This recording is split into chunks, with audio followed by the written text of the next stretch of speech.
नमस्कार दोस्तों, स्वागत है आपका हमारे चैनल पे। आज हम महाभारत के एक ऐसे महानायक की कहानी जानने जा रहे हैं जिसे इतिहास ने वीरता, त्याग और साहस का प्रतीक माना है। मैं बात कर रहा हूँ महाबली कर्ण की, एक ऐसा योद्धा जिसने जन्म से लेकर जीवन के अंतिम क्षण तक संघर्ष का सामना किया, फिर भी अपने धर्म, मित्रता और वीरता के मार्ग पर अडिग रहे। इस वीडियो में हम कर्ण के जीवन की अद्भुत गाथा को विस्तार से जानेंगे, उनकी जन्म कथा, उनके संघर्ष, अद्वितीय कौशल और महाभारत के युद्ध में उनकी भूमिका।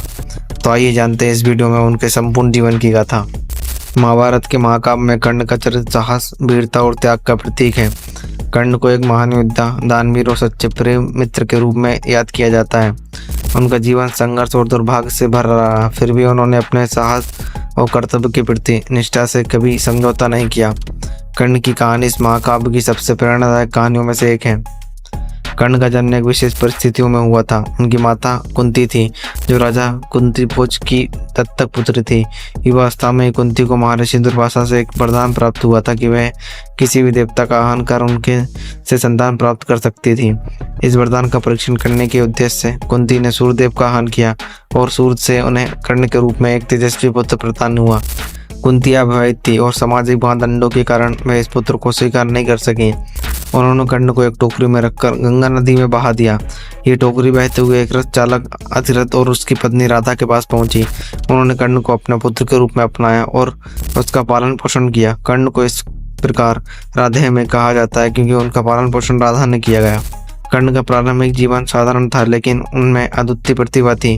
वे अपने दत्तक पिता के साथ रथ चलाने का कार्य करते थे, लेकिन उनका मन हमेशा से महान योद्धा बनने और आकर्षित था। कर्ण ने युवावस्था में धनुर्विद्या विद्या सीखने की इच्छा व्यक्त की थी। परशुराम से शिक्षा प्राप्त की। परशुराम ने उन्हें युद्ध की सारी विद्याओं में निपुण बना दिया। कर्ण धनुर्विद्या में इतने विभिन्न हो गए कि उनकी तुलना अर्जुन से की जाने लगी। हालांकि जब परशुराम को यह ज्ञात हुआ कि कर्ण एक क्षत्रिय नहीं बल्कि सूत पुत्र थे, तो उन्होंने कर्ण को शाप दिया कि जब भी उन्हें सबसे अधिक आवश्यकता होगी तब वे अपने ज्ञान को भूल जाएंगे। यह शाप कर्ण के जीवन का सबसे बड़ा दुर्भाग्य साबित हुआ। कर्ण का एक और प्रसिद्ध पहलू उनका दानशील स्वभाव था। उन्हें दानवीर कर्ण के रूप में जाना जाता था। द्वार से कोई भी याचक खाली नहीं जाता था। कर्ण ने अपने जीवन में कभी भी किसी को मना नहीं किया, चाहे उन्हें स्वयं किसी भी संकट का सामना करना पड़ा हो।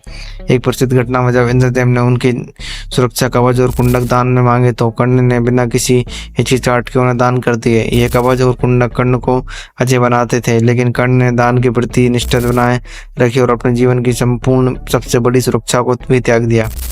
कर्ण का जीवन संघर्ष से भरा रहा, लेकिन दुर्योधन के साथ उनकी मित्रता ने उन्हें महाभारत के युद्ध में कौरवों की ओर से लड़ने के लिए प्रेरित किया।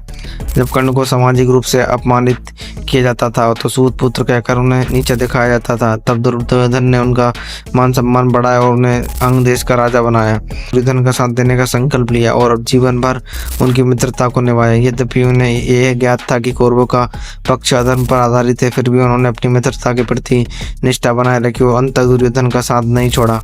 महाभारत के युद्ध में कर्ण की भूमिका अत्यंत महत्वपूर्ण रही। वे पांडवों के सबसे बड़े शत्रु थे के रूप में उभरे, विशेषकर अर्जुन के। कर्ण और अर्जुन के बीच का द्वंद्व सदैव से महाभारत का एक केंद्रीय बिंदु रहा है। कर्ण के जीवन की एक और बड़ी विडंबना यह थी कि वह स्वयं पांडवों का बड़ा भाई था, लेकिन इस रहस्य का खुलासा बहुत देर से हुआ और कर्ण ने कुंती से यह वचन लिया कि केवल अर्जुन को ही अपने लक्ष्य के रूप में देखेंगे और बाकी पांडवों को नहीं मारेगा। युद्ध के दौरान कर्ण ने कई बार अर्जुन को चुनौती दी। कर्ण का कौशल और वीरता बेमिसाल थे, लेकिन परशुराम के शाप के कारण निर्णायक समय पर वे अपने दिव्यास्त्रों को भूल गए। युद्ध के अंतिम दिन जब कर्ण और अर्जुन आमने सामने थे तो कर्ण का रथ धरती में धंस गया और उसकी समय अर्जुन ने उनका वध कर दिया।